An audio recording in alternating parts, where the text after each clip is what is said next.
Welcome back to the Eagles coaching classes. बच्चों, हम आज देखने वाले हैं एसएससी बोर्ड महाराष्ट्र बोर्ड का साइंस एंड टेक्नोलॉजी पार्ट 1 का third chapter, that is chemical reactions and equations, और इसके रिलेटेड दूसरा चैप्टर है मेटालर्जी। हमें जब एक केमिकल रिएक्शंस एंड इक्वेशन पढ़ना पड़ता है, उसके बाद हमें डायरेक्टली मेटालर्जी टॉपिक को पढ़ना पड़ता है बच्चों। चलो देखते हैं केमिकल रिएक्शन क्या रहता है, इक्वेशन क्या रहते हैं, उसके बारे में आज हम पढ़ाई करते हैं बच्चों। तो देखिए बच्चों, हमने 9th स्टैंडर्ड में पढ़ा compounds are formed by chemical combination of elements. जब एलिमेंट्स कंबाइन होते हैं तब उनसे क्या तैयार होता है बच्चों? कंपाउंड्स तैयार होते हैं। उनके बारे में हमने 9th कक्षा में पढ़ा था। We have also learned that the driving force behind formation of chemical bond is to attain an electronic configuration with complete octet। तो बच्चों, ये जो कंपाउंड तैयार होते हैं उसके पीछे का जो मेन रीजन है, तो वो क्या करते हैं बच्चों? जो इलेक्ट्रॉनिक कॉन्फ़िगरेशन जो रहता है उनका, वो क्या करते हैं? कंप्लीट ऑक्टेट और डुप्लेट कंप्लीट करने के लिए वो क्या करते हैं? बॉन्ड तैयार करते हैं, यानी कंपाउंड्स तैयार करते हैं बच्चों। The atoms attain a complete octet. वो ऑक्टेट कैसे करते हैं बच्चों? हमने वैलेंसी के बारे में पढ़ा था। वैलेंसी क्या है बच्चों?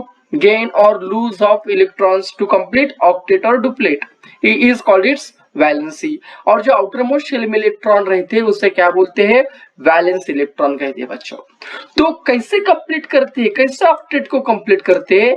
Giving, taking, that is accepting और शेयरिंग ऑफ इलेक्ट्रॉन्स। या तो इलेक्ट्रॉन को गिव करते हैं, या तो रिसीव करते हैं, या तो क्या करते हैं बच्चों? शेयर करते हैं। और क्या करते हैं? अपना ऑक्टेट कंप्लीट करते हैं। तो केमिकल रिएक्शन के बारे में जानते हैं।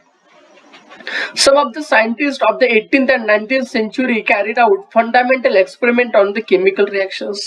They proved from their experiment that during chemical reaction composition of matter changes। क्या बच्चों? composition of matter changes। तो क्या होता है, जब आप कोई एक्सपेरिमेंट परफॉर्म करते हैं तब एक्सपेरिमेंट परफॉर्म करते समय उनका जो कंपोजिशन रहता है, कंपोजिशन ऑफ मैटर जो रहता है, वो क्या होता है? चेंज होता है, चेंज होता है। And that changes remains permanent. और जो उनमें चेंज होते हैं केमिकल रिएक्शन के द्वारा, उनमें जो चेंज रहते हैं वो क्या रहते हैं बच्चों?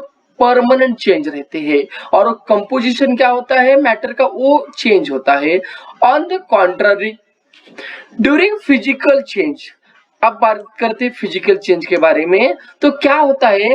तो only state of matter changes. क्या चेंज होता है? सिर्फ उसका स्टेट, यानी सॉलिड का लिक्विड, लिक्विड का gases. Only solid state of the matter changes and this change is often temporary in the nature.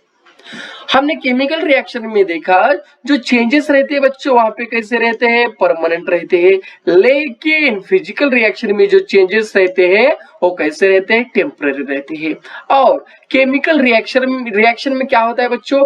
जो कंपोजिशन ऑफ मैटर रहता है वो चेंज होता है, लेकिन जो फिजिकल चेंज रहते हैं उनमें वैसा नहीं होता। ओनली क्या होता? State of matter change. और वो भी कैसे रहते हैं? टेम्पररी। सो देखते हैं डेफिनेशन के बारे में, देखते हैं फिजिकल चेंज यानी क्या। तो the reaction in which the changes are temporary. बच्चों क्या? द चेंजेस कैसे? अब टेम्पररी है, तो हम उसे क्या बोलते हैं? Physical changes. And chemical change के बारे में बोले तो the reaction in which the changes are permanent, such reaction is called as chemical reaction और केमिकल चेंज। तो अब एग्जांपल देखते हैं बच्चों। Transformation of ice into water. Ice का वाटर में जो कन्वर्सेशन होता है उससे कौन से चेंज है बच्चों? Physical change. क्यों? क्योंकि वाटर का कन्वर्सेशन वेपर में हो सकता है, या तो हम ज्यादा कूल करें तो रिटर्न क्या होता है बच्चों? वाटर का अगेन कन्वर्सेशन किस में होता है? आइस में होता है बच्चों। Next, cooking of food. जब हम खाना पकाते तो उसमें जो चेंजेस रहते हैं, यानी हम चावल को पकाए तो बाद में हम चावल को राइस में कन्वर्ट कर सकते हैं क्या? नहीं। और दूसरा, हम जब रोटी पकाते हैं, रोटी पकाने के बाद हम उसे ग्रेन में कन्वर्ट कर सकते हैं क्या? नो। सो कैसे चेंजेस है? परमानेंट चेंज, यानी केमिकल चेंज है बच्चों। कौन से चेंज है? केमिकल चेंज है, chemical change. Ripening of fruit. समझिए मैंगो रॉ मैंगो और जो पका मैंगो रहता है उसमें फर्क रहता है। कैसे? अगर जब कोई मैंगो पक जाता है तो बाद में वो रॉ मैंगो होता है क्या? नहीं। तो उसमें जो चेंजेस है वो कैसे बच्चों? परमानेंट। सो ये कैसा है? केमिकल चेंज है। मिल्क टर्न इनटू कर्ड, जब मिल्क कर्ड में टर्न हो जाता है यानी दही में टर्न हो जाता है तो बाद में वो मिल्क होता है क्या? नहीं। So changes are chemical change यानी permanent change. Evaporation of water, अब जो वाटर का बाष्पीभवन होता है, इवेपोरेशन होता है, तो बाद में अगर वो कूल एयर के संपर्क में आए तो क्या होता है बच्चों? Again they convert into water, so there changes which are physical changes बच्चों। Digestion of food in the stomach, हमारे हम जो खाना खाते हैं वो कौन सा चेंज है बच्चों? केमिकल चेंज है। Size reduction of naphtha balls expose to there, हम हमारे घर में कपबोर्ड में या अदर जगह हम क्या करते हैं? नैप्था बॉल्स यानी डामर गोली बोलते हैं, उससे हम क्या करते हैं? हमारे घर में रखते हैं नैप्था बॉल्स। लेकिन जब वो नैप्था बॉल्स क्या होते हैं? एक्सपोज टू एयर, एटमॉस्फेयर के कांटेक्ट में आते हैं, तब बच्चों क्या होता है मालूम है क्या? वो जो नैप्था बॉल्स रहते हैं वो रेड्यूस हो जाते हैं और उनका साइज रेड्यूस होता है और वो क्या होते? डिसअपियर होते हैं एटमॉस्फेयर में। बाद में हम उसे रिकवर कर सकते हैं क्या? नहीं। सो चेंजेस आर परमानेंट यानी केमिकल चेंज।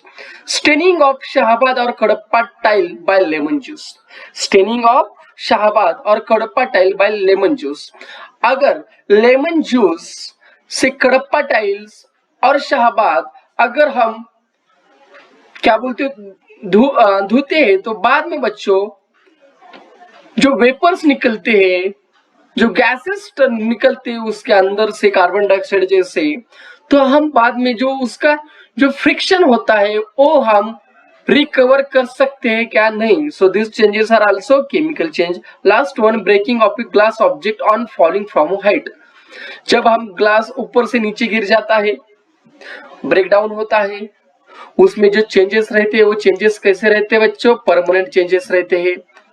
कैसे चेंजेस रहते हैं बच्चों? परमानेंट चेंजेस रहते हैं। आगे देखते हैं।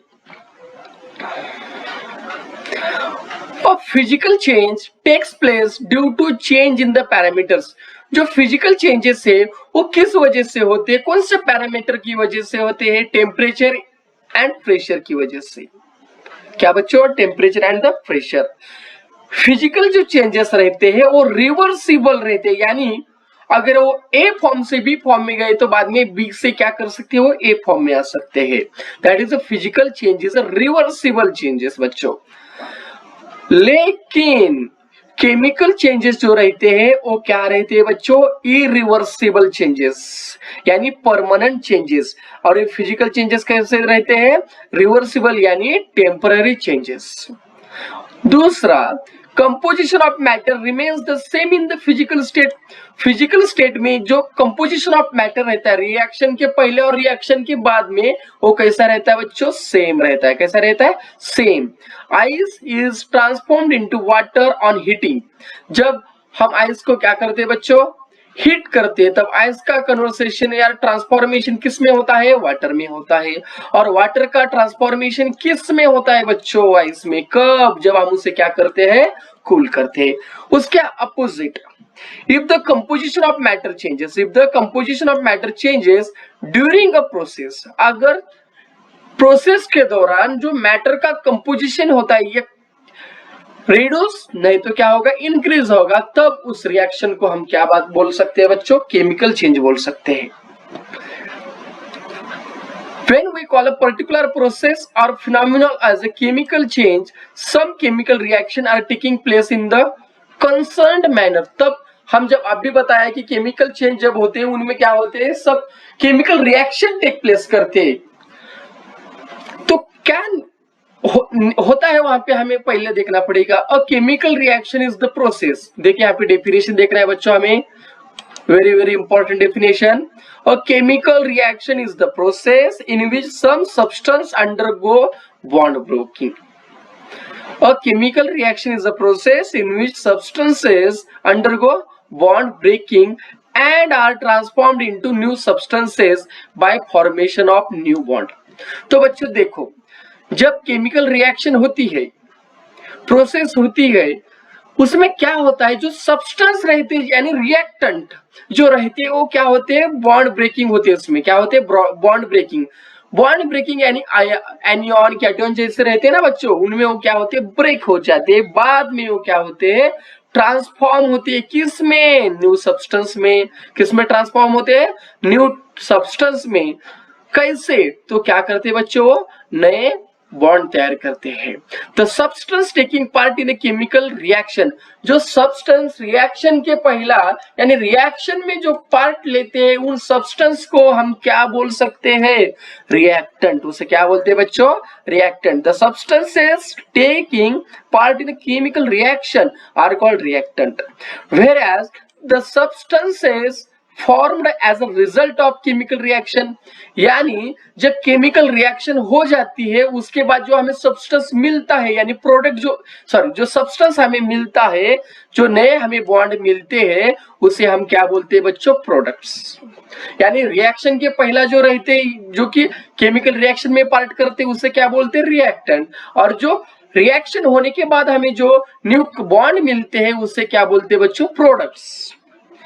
यहाँ पे एग्जांपल देखिए, जब कार्बन क्या करते हैं, in the presence of air में क्या करते हैं, हम उसे बर्न करते हैं। बर्न करने के बाद क्या होता है बच्चों, जो एटमॉस्फेयर में ऑक्सीजन रहता है, वो ऑक्सीजन क्या करता है, उस कार्बन के साथ रिएक्शन करता है।